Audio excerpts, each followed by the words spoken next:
Hello students, welcome to all of you. मैं स्वागत करता हूं आप लोगों का एक बार फिर अपने चैनल एमएस कैरियर क्लासेस पर। तो हम लोग आज पढ़ने वाले हैं आगे उसके जो हमने पिछली वीडियो में समाप्त किया था, रैखिक समीकरण। और आज हम लोग जानेंगे कि रैखिक समीकरण का उपयोग कहाँ करेंगे। हम लोग ऐसे तो रैखिक समीकरण पढ़ रहे हैं, लेकिन उसका उपयोग भी तो कहीं होना चाहिए। तो आइए आज हम लोग पढ़ते हैं रैखिक समीकरण के उपयोग, यानी इसको उपयोग को बोला जाता है, उसके अनुप्रयोग कहाँ कहाँ पर हो सकते हैं। तो हम लोग उसके अनुप्रयोग पढ़ने वाले हैं। तो आइए हम शुरू करेंगे रैखिक समीकरण के अनुप्रयोग। तो अनुप्रयोग का मतलब होता है कि ऐसा चीज जिसका हम कहीं पर क्या करें, प्रयोग करें, तो उसे बोला जाएगा अनुप्रयोग। किसका अनुप्रयोग होगा? तो ये होगा रैखिक समीकरण का। तो लोग लिख देंगे रैखिक और ऐसे समीकरण लिख देंगे और इसका हो जाएगा अनुप्रयोग। ठीक, अब देखेंगे हम लोग इसका उपयोग कहाँ कहाँ करेंगे। अब देखें, अगर किसी की आयु ज्ञात करनी है, यानी वो कितने साल का है और दूसरे की आयु बता दी गई है। जैसे आपके पिता की आयु है 40 साल और आपकी आयु बोला जाए कि उनसे 10 वर्ष कम है, तो आप इस तरह से, या फिर आपकी आयु जो है पिता की आयु से 3 गुना कम है, तो इस तरह से क्वेश्चन दिया जाएगा। तो आपको एक्स वाई रख करके तब सॉल्व करोगे, तब आसानी हो जाएगी। आप इस तरह से आसान वाले सवाल कर लेंगे, लेकिन थोड़ा अगर सवाल में जटिलता आ जाएगी तब आप नहीं सॉल्व कर सकते हैं। तो इसके लिए इसका उपयोग किया जाता है रैखिक समीकरण का। तब हम लोग आसानी से क्या कर सकते हैं, आयु निकाल सकते हैं। अगर दो संख्याओं के बारे में पूछा जाए कि एक संख्या का योग दूसरी संख्या के योग, दो संख्याएं हैं उनका योग 40 है या 50 है, 60 है, 150 है, इस तरह से जो सवाल है वो हम लोग आज पढ़ने वाले हैं। तो आइए हम शुरू करते हैं।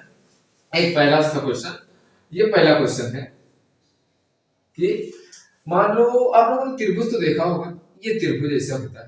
अब त्रिभुज में कितने कोण होते हैं? एक, दो और ये 3 कोण होते हैं। अब आप पहले इसको समझे, फिर समझ जाएंगे तो आराम से आप कुछ कर भी लेंगे। तो ये 3 कोण हो गए, ये मान लें ए हो गया, ये वाला हो गया बी, ये हो गया सी। अब आप जानते हैं त्रिभुज के तीनों कोण को अगर जोड़ा जाएगा तो कितना आएगा? त्रिभुज के तीनों कोण को जोड़ा जाए तो 180 डिग्री आएगा। इसका मतलब है कि जोड़ को बोलते हैं योग, यानी त्रिभुज के तीनों कोणों का योग कितना होता है? 180 अंश होता है। हाँ, ये वाला ये वाला ये वाला तीनों जोड़ोगे तो 180 आएगा। अब पता नहीं है, अगर मान दिया जाए कि ये वाला x है, ये वाला 2x है, ये वाला 3x है, तो बताइए कि ये जो कोण है ये कितने कितने डिग्री के हैं, या x का मान कितना होगा। अगर आपको x पता चल जाए, अगर x 30 का है तो ये वाला कितना होगा? 2x, यानी 60 का हो जाएगा, ये हो जाएगा 90 का। तो इस तरह से हमको पता होना चाहिए ना। तो आइए देखते हैं कि ये किस तरह से लगेगा। तो सवाल इसमें बन गया कि एक त्रिभुज है जिसके कोण x, 2x और 3x डिग्री के हैं, तो ये सवाल हो गया। और फिर बताना है x का मान, या तीनों कोण कितने कितने अंश के होंगे। तो हमको पता है कि लिखेंगे कि त्रिभुज, ये हो गया त्रिभुज के कोणों का योग। अब त्रिभुज में कितने कोण होते हैं? 3 कोण होते हैं, तो हम 3 लिखें या ना लिखें, त्रिभुज के तीनों कोण आ जाएंगे। त्रिभुज के कोणों का योग बराबर कितना होता है? 180 अंश होता है। ये हमको पता है, मैंने पहले ही बता दिया आपको। अब देखिए यहाँ पर त्रिभुज के तीनों कोणों का योग, तो 3 कोण कितने हैं? ये पहला x डिग्री है, दूसरा 2x डिग्री है और तीसरा 3x डिग्री है। और फिर ये बराबर है किसके? 180 अंश के। देखो हम तीनों को जोड़ दिया कि नहीं जोड़ दिया, तो प्लस लगा के जोड़ दिया। अब आपको पता है x, 2x और 3x सब में एक x है ना, जुड़ जाएगा। तो ये है 1x, ये है 2x, ये है 3x, तो 3 2 5 और 1 6x आ जाएगा, तो 6x। और ये हो जाएगा किसके बराबर? 180 डिग्री के बराबर। अब x गुणे में है तो बटे में, यही हमने पहले पढ़ा भी है। अगर आप किसी ने बेसिक वीडियो नहीं देखी है तो वो जाकर के पहली 2 वीडियो जो मैंने बनाई है उनको देखें, फिर यहां से आप समझ सकते हैं। और हाँ, आप इसको क्लास 10th में, क्लास 9th में, साथ साथ में आप 7 8 में हैं, तो ये सभी के लिए उपयोगी होने वाली है। तो आप लोग क्या करें, वीडियो को पूरी देखें, स्किप ना करें, तो आप आसानी से आपके समझ में आएगा। लेकिन आपके लिए अगर लाभदायक नहीं लग रहा है, आपको लगता है कि आगे ये हमको आता है, तो आप अपना समय बर्बाद ना करें। फिलहाल अगर आपको गणित में परेशानी होती है, आप बेसिक नहीं कर पाते हैं, तब आप इसको पूरा देखें, जरूर देखें, ताकि आपके समझ में आ जाए। फिर आपको आगे आने वाली जो मैथ के क्वेश्चन है उसमें कोई दिक्कत होने वाली नहीं है। अब देखो यहाँ पर गुणे में है ना, तो बटे में हो जाएगा। क्यों? क्योंकि हमने बताया था पक्षांतर जब हो जाता है तो उल्टा हो जाता है, तो गुणे का उल्टा भाग होता है, तो भाग हो जाएगा, क्योंकि x इधर ही रहेगा, x निकालना है, ये बटे में हो जाएगा। तो 180 बटे हो जाएगा 6। अब देखो ये कट जाएगा, 6 1 कम 6 और 6 त्रिक 18, ये 0 बचा, 0 लगा दो। तो x बराबर कितना आ गया? x बराबर आ गया 30। तो ये 30 आया x का मान। तो हमने यहाँ पर क्या रखा? x का मान रखेंगे 30, तो हो जाएगा पहला कोण कितना हुआ? इधर लिखते हैं, पहला कोण हो गया हमारा 30 डिग्री, x का मान हो गया 30, x बराबर हो गया। लेकिन 2x बराबर कितना होगा दूसरा कोण? तो 2x, तो इसके बीच में गुणा होता आप जानते ही है, तो हो जाएगा 2 और गुणे 30 डिग्री। अब 30 दूनो 60 डिग्री हो जाएगा। और फिर तीसरा कोण 3x है, तो हो जाएगा 3x और 3 गुणे 30 और 30 तिहाई 90 डिग्री हो जाएगा। अब देखो क्या तीनों को जोड़ने पर 180 आता है, तो 90 और फिर ये 60, 150 और ये 30, ये जो 30 आया है ये हो जाएगा 180। तो त्रिभुज के तीनों कोणों का योग कितना हो गया? 180 हो गया। आप इस तरह से निकाल सकते हैं, आपको ये समझ में आया होगा। आप चाहे तो स्क्रीन थोड़ा इसका ले सकते हैं और फिर हम लोग आगे बढ़े नेक्स्ट क्वेश्चन के साथ में। आई होप ये क्वेश्चन आपको अच्छे से समझ में आ गया होगा। फिर हम लोग बढ़ते हैं आगे। अब देखो ये जो मैं क्वेश्चन बताने जा रहा हूँ ये क्लास 10th और 9th में खास करके यूपी बोर्ड के एग्जाम में भी पूछा जाता है। और इस तरह से आप अगर ये चीजें यही पढ़ लेंगे तो आगे आपको परेशानी नहीं होगी। आपको जब मिलेगा ना तो आप उसको और अच्छे तरीके से और शौक से करेंगे, आप मैथ से घबराएंगे नहीं। तो आइए हम लोग फिर से एक क्वेश्चन देखते हैं। ये क्वेश्चन है, पहले इसके लिए हम थोड़ा सा शब्दावली समझ लेते हैं। मतलब जो शब्द यूज होते हैं, एक यूज होगा शब्द क्रमागत। कभी कभी क्रमागत संख्या आ जाती है तो आप लोग जान नहीं पाते कि क्रमागत संख्या क्या है, तो हम लोग यही समझेंगे कि क्रमागत संख्या क्या है।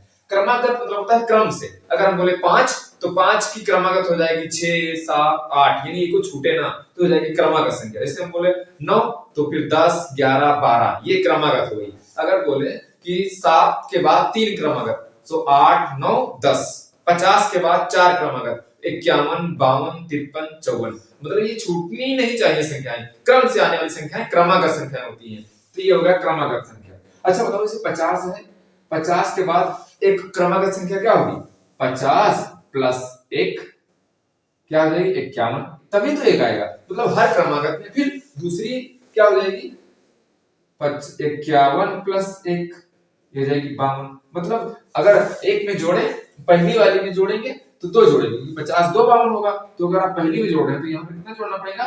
2 जोड़ना पड़ेगा। और फिर आगे वाले में जोड़ रहे हैं तो एक ही जोड़ना पड़ेगा। अब देखें 50 संख्या है, मान लो पहली संख्या 50 है, तो पहली क्रमागत 51 1 जोड़ा, दूसरी क्रमागत 52 2 जोड़ा, तीसरी 3 जोड़ेंगे, चौथी 4 जोड़ेंगे। इस तरह से क्रमागत संख्या क्रम से होने वाली है संख्याएं। अगर मान लो पहली 21 है, पहली संख्या 21 है, इसकी आने वाली 3 क्रमागत संख्या बताइए। तो पहले हो जाएगी 1 जोड़ेंगे यानी 22 आएगी, फिर दूसरे में 2 जोड़ेंगे यानी 23 आ जाएगी, फिर इसमें क्या जोड़ेंगे? 30 जोड़ेंगे, 3 जोड़ देंगे तो हो जाएगी 24। अब देखो 22 23 24 क्रम से है कि नहीं है? तो ये है क्रमागत संख्या, इसको कहते हैं क्रमागत संख्या, आपको याद रखना है। अब देखो ये सिर्फ क्रमागत है, क्रमागत सम या क्रमागत विषम नहीं है। क्यों? क्योंकि इसमें 22 सम है, 23 विषम है, 24 फिर सम आ गया, फिर एक जोड़ोगे फिर विषम आ जाएगा। तो आप सम विषम तो जानते ही हैं। अब हम लोग इसको मिटा करके और आगे बढ़ते हैं, एक चीज और समझते हैं। अब ये जो बता रहे हैं इसको समझो, ये भी सवाल का हिस्सा है। मैं जब आपको पढ़ाऊंगा तो सबसे पहले वो शब्द बता दूंगा जो शब्द आने वाले होंगे, ताकि आपको बाद में परेशानी ना हो। क्वेश्चन करते जाएं, फिर आपको क्या करना पड़े, इन पर ना जाना पड़े। ये क्रमागत संख्या क्या होती है फिर वहां समझोगे नहीं, पहले यहाँ समझ लो। जैसे कोई सवाल लगाना होता है, कोई चैप्टर शुरू करना है, तो सबसे पहले उसका सूत्र क्या होता है, कैसे सूत्र बनता है, अगर सूत्र है तो वो क्या होता है, किस तरह से निकालेंगे, कैसे सूत्र रटा नहीं जाता, सूत्र बनाया भी जाता है। तो हम लोग कैसे आगे देखने वाले हैं मैथ में। आप हमारे साथ जुड़े हैं तो भरोसा रखिए, आप कंप्लीट मैथ आएगी, तो आपको टेंशन लेने की कोई आवश्यकता नहीं है। तो आप क्रमागत समझिए ना। अच्छा क्रमागत के बाद में आ जाएगा क्रमागत सम। एक आता है क्रमागत सम संख्या। अब सम संख्या का मतलब होता है सम ही सम होगा। जैसे हो जाएगा 20, तो 20। अच्छा यहाँ पर क्रमागत सम में 21 नहीं ले सकते, क्यों? 21 तो विषम में पहले विषम हो जाएगी। तो क्रमागत सम में क्या आएगा? ये आएगा 20। अब क्रमागत में मतलब 20 से हम स्टार्टिंग कर रहे हैं, तो 20 के बाद में क्या आएगी? क्रम से 22 आएगी। अच्छा 20 के बाद आप बोलो 21 आता है, लेकिन 21 तो आता है लेकिन वो विषम हो जाएगा। सम लाना है, सम मतलब होता है ऐसी संख्या जो 2 से विभाजित हो जाए, 2 से कट जाए। तो 21 2 से कहां कटता है? मतलब 2 से काटने मतलब होता है आधा करो, आधा करो तो पूरा पूरा आना चाहिए। अच्छा 21 को आधा करोगे तो 10.5 आएगा, और वो पूरा पूरा कहां आ रहा है? तो 2 से काटने का मतलब होता है आधा करना, ये आप लोग जानते हैं। तो आधा करने पर आधा होगा, 22 का आधा करो 11 आ जाएगा। अच्छा फिर अगली क्रमागत हो जाएगी 24, फिर अगली क्रमागत हो जाएगी 26। यानी देखें कि क्रमागत संख्या अगर निकालना है हमको तो क्या हम बार बार दो जोड़ना पड़ रहा है, यहाँ पर भी दो जोड़ना पड़ रहा है, लेकिन अगर पहले से देखें तो पहले से 4 जोड़ना पड़ रहा है, फिर यहां से देखेंगे तो कितना जोड़ना पड़ेगा 6 जोड़ना पड़ेगा, यानी हर बार 2 बढ़ रहा है। इसको हटा देंगे तो हर बार कितना बढ़ रहा है, पहले 2 जोड़ा है, फिर 4 जोड़ा है, फिर 6 जोड़ा है, इस तरह से मिलेगा। तो अगर पूछ लिया आपकी पहली क्रमागत संख्या x है तो दूसरी कितनी हुई x प्लस 2 होगी, क्योंकि अगर एक जोड़ोगे आप तो विषम बन जाएगी, 2 जोड़ोगे तो सम ही रहेगी। फिर तीसरी कितनी होगी x प्लस 4 होगी, फिर अगली क्या हो जाएगी x प्लस 6 होगी। हर बार दो दो जोड़ते जाएंगे, फिर वो संख्या हमको मिलती जाएगी। तो इस तरह से आपको जब क्वेश्चन आएगा ना, अभी हम क्वेश्चन बताएंगे तब आपको समझ आएगा कि हाँ मैं ये क्यों बता रहा था, तो आप फिर से जा करके बैक करके देखेंगे तो आप यहीं पे समझ में ज्यादा ठीक है। अच्छा क्रमागत सम हो गया, ठीक है। अब क्रमागत सम बोला जाए तो x मान लो सम संख्या है तो उसमें 2 जोड़ोगे तब अगली संख्या मिलेगी, फिर 2 जोड़ोगे इसमें तो अगली मिलेगी, अगर पहले वाली में जोड़ना है तो आपको वहां पे 4 जोड़ना पड़ेगा, और फिर तीसरी निकालना है तो उसमें फिर 2 और बढ़ा के 6 जोड़ना पड़ेगा, इस तरह से आएगी। अब इसमें टाइम क्यों लग रहा है, क्योंकि समझाना बहुत जरूरी है। फिर देखेंगे क्रमागत में एक और होता है क्रमागत विषम। तो क्रमागत विषम संख्या क्या होती है, विषम संख्या मान लो 11 आ गई, 11 क्या है एक विषम संख्या है। अब इसमें एक जोड़ देंगे तो क्या हो जाएगी, वो हो जाएगी 12, और 12 एक सम संख्या है। तो हमने पहले क्रमागत में ये देख लिया एक जोड़ने पर, अगर इसके हमको क्रमागत विषम निकालनी है, कौन सी क्रमागत विषम, क्रम के बाद तुरंत इसके बाद कौन सी विषम आएगी, इसके बाद 12 तो आती है लेकिन वो सम है, 13 आएगी, तो 13 हो जाएगी ये। तो इसमें 11 कितना जोड़ा, 2 जोड़ेंगे, और फिर 15 नेक्स्ट आएगी, फिर अगली आएगी 17। तो ये सब संख्याएं जो तो क्रम अब देख रहे हैं आप 2 2 बढ़ रहा है, यहाँ 2 बढ़ा, फिर दूसरे 4 बढ़ा, फिर 6 बढ़ा, इस तरह से 2 2 बढ़ रहा है ना। तो अगर आपको क्रमागत सम बोला जाए तब 2 जोड़ना है, क्रमागत विषम बोला जाए तब 2 जोड़ना है, और अगर क्रमागत बोला जाए तो 1 जोड़ना है। अब देखो अगर पूछ लिएगा एक संख्या x है, इसकी क्रमागत संख्या क्या होगी, तो x दूसरी हो जाएगी x प्लस 1, ठीक। अच्छा तीसरी क्या होगी x प्लस 2, क्योंकि एक एक जोड़ना ना, पहले एक जोड़ो अब 2 जोड़ो। लेकिन अगर क्रमागत सम बोल दे, एक पहली है x तो दूसरी क्या होगी x प्लस 2, अगर एक जोड़ देंगे तो विषम बन जाएगी ना, 2 जोड़ना है, और तीसरी हो जाएगी x प्लस 4। अगर क्रमागत सम बोले फिर भी उसमें x, फिर विषम बोला जाएगा तो x प्लस 2 x प्लस 4, इस तरह से करने वाले हैं। आइए इसको मिटा करके एक क्वेश्चन देखते हैं, फिर आपको वहां से समझ में आएगा, ठीक है। तो ये मिटा रहे हैं, तो आप लोग को एक क्वेश्चन कीजिए, और वो क्वेश्चन है मैं लिख रहा हूं आप लोगों के सामने, और फिर आपको रैखिक समीकरण यहां से देखो। रैखिक समीकरण जानते हो कक्षा 7 या 8 में क्यों पढ़ाया जाता है, क्योंकि जब आप आगे जाएंगे कंपटीशन की किसी नौकरी के लिए आप जब अप्लाई करते हैं उसकी तैयारी करते हैं, साथ साथ में आप उससे पहले क्लास 10th में 9th में जाते हैं, 11 में जाते हैं, 12 में जाते हैं, तो वहां पर आपको क्वेश्चन मिलेंगे, सवाल आएंगे, तो सवाल इस तरह समीकरण बन जाता है।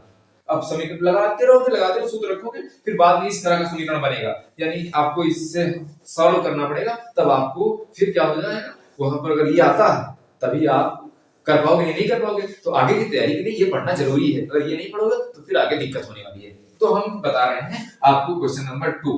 क्वेश्चन नंबर 2 क्या है, भले ज्यादा क्वेश्चन इसमें नहीं हुए हैं, लेकिन आप ये समझें, ये समझ जाओगे तब फिर आपके लिए बहुत आसानी है, ठीक। अब देखें क्वेश्चन नंबर 2 है हमारे पास कि दो क्रमागत, हम बोल रहे हैं दो, आप लिख सकते हैं दो क्रमागत संख्याओं, तो दो क्रमागत संख्याएं हो गई का योग कितना, मान लेते हैं दो संख्याओं का योग, क्रमागत संख्याएं उनका योग 42 है, क्रम से है तो दो क्रमागत संख्याओं का योग 42 है। अच्छा सम कर दें कि विषम कर दें, अच्छा सम ना करें तो यहाँ पर लिखते हैं हम 43। ये दो क्रमागत की सवाल बनना चाहिए, कभी कभी क्वेश्चन जब तक क्वेश्चन पहले बनाओगे नहीं तब तक वो सही नहीं आएगा, तो वो सही भी होना चाहिए क्वेश्चन, क्योंकि हमेशा उत्तर ही नहीं सही होता है, कभी कभी प्रश्न भी गलत पूछा जाएगा तो उसका उत्तर ही नहीं आएगा, तो प्रश्न पूछना भी सही होना चाहिए। अब देखो दो क्रमागत संख्याओं का योग कितना है 43, और संख्याएं ज्ञात कीजिए, बोल दिया गया संख्याएं ज्ञात कीजिए कि वो कौन कौन सी संख्याएं हैं भैया जिनका योग वो क्रम से है और उनका योग कितना है 43 है, संख्याएं ज्ञात करना है आपको। अब ये आ गया भैया आपके पास एक अच्छा सा सवाल, और इस सवाल को क्या आप कर सकते हैं, तो अगर हमको पता नहीं हो कौन सी संख्या है तो हम लोग मान लेते हैं। मानने में क्या जाता भैया, मान ले आओ। तो ये ना बोलो कि क्यों मान ले, देखो लिख दो माना, लेट सपोज, कुछ भी लिखो, माना पहली संख्या, क्योंकि दो संख्या है ना, तो पहली संख्या हो जाएगी x और फिर दूसरी क्रमागत, क्योंकि दूसरी क्रम से आएगी ना, क्रमागत संख्या बराबर हो जाएगा x प्लस 1। अच्छा, क्रमागत सम या विषम नहीं बोला गया, तब जो दो जोड़ते, सिर्फ क्रमागत बोला गया। तो अगर पहली 10 है तो दूसरी कितनी हो जाएगी 11, इस तरह से। तो ये पहली क्या x और दूसरी हो जाएगी क्रमागत x प्लस 1, उसमें एक जोड़ देंगे क्योंकि अगली संख्या हमको एक जोड़ने पर ही प्राप्त होती है। अब देखेंगे कहा गया है कि उनका योग, मतलब इसका और इसका योग, दो संख्या है ना, पहली और दूसरी का योग, तो पहली संख्या x है, दूसरी x प्लस 2 है, उनको जोड़ते हैं तो 43 आता है। तोเราये कर देते हैं, तो हमारे पास पहली है x, तो लिखेंगे x, फिर योग मतलब होता है जोड़, योग कर दिया, फिर दूसरी है x प्लस 1, बस ये बराबर कितना है 43। अब इस तरह से आपको अगर करना आ गया कि आप कैसे करेंगे, तब आप आसानी से कर ले जाएंगे।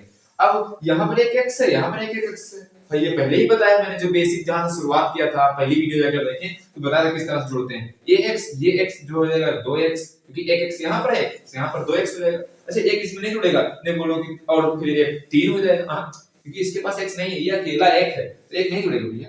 ये प्लस 1 बराबर 43। और फिर यहाँ पर देखो एक प्लस में है, उधर चला जाएगा माइनस में, क्योंकि सिर्फ इधर x रखेंगे तो ये हो जाएगा कितना, इधर हो जाएगा 2x बराबर 43 माइनस 1, ये हो जाएगा। अगर ये आप तो यहाँ पर लिखते हैं 2x is equal to 43 minus 1, क्यों, क्योंकि ये प्लस में था, उधर चला गया माइनस में। अब 43 से एक चला जाएगा, बच जाएगा 42, और यहाँ पर हो जाएगा 2x। अब x निकालना है तो दो गुणे में है, इधर आ जाएगा बटे में, यानी भाग में, तो हो जाएगा 42/2। अब 42 को दो का मतलब, दो बटे का मतलब होता है आधा करना, तो आप आधा कर दो कितना आ जाएगा 21।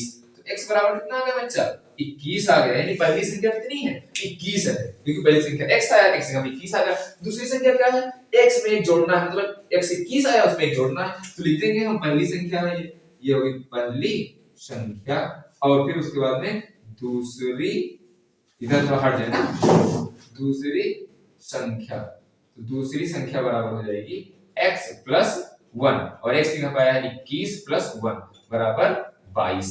अब देखो, अब दोनों जोड़, तो पहली संख्या 22 है, दूसरी है 21, अब 21 और 22 जोड़ो कितना आएगा 43 आ जाएगा। तो आप इस तरह से क्वेश्चन को कर सकते हैं। अब जब पूछा जाएगा तो आप इसी तरह से करेंगे, और फिर हम लोग आगे के क्वेश्चन जो है अच्छे लेवल वाले क्वेश्चन, यहाँ पे तो बेसिक था, ये आप समझे, और फिर आगे क्वेश्चन अपने आप कर सकते हैं। लेकिन मैं इसके बाद में अच्छे कलेक्शन करेंगे क्वेश्चनों का, फिर वहां पर हम लोग पढ़ने वाले हैं। तो इस वीडियो के लिए इतना ही, हम लोग मिलते हैं नेक्स्ट वीडियो में। अगर आपने अभी तक मेरे चैनल को सब्सक्राइब नहीं किया है तो आप जाइए और रेड बटन पर क्लिक कीजिए, और रेगुलर अपडेट्स के लिए बेल आइकन भी दबा दीजिए, ताकि आपको जो यहाँ से वीडियो भेजी जाए वो आप तक पहुंच सके। अगर आपको ये वीडियो अच्छी लगी हुई है तो आप लाइक कीजिए, अगर अच्छी नहीं लगी है तो डिसलाइक भी कर सकते हैं, और अगर कोई सुझाव है तो कमेंट बॉक्स में सुझाव दे सकते हैं। तो आज के लिए इतना ही, थैंक यू सो मच।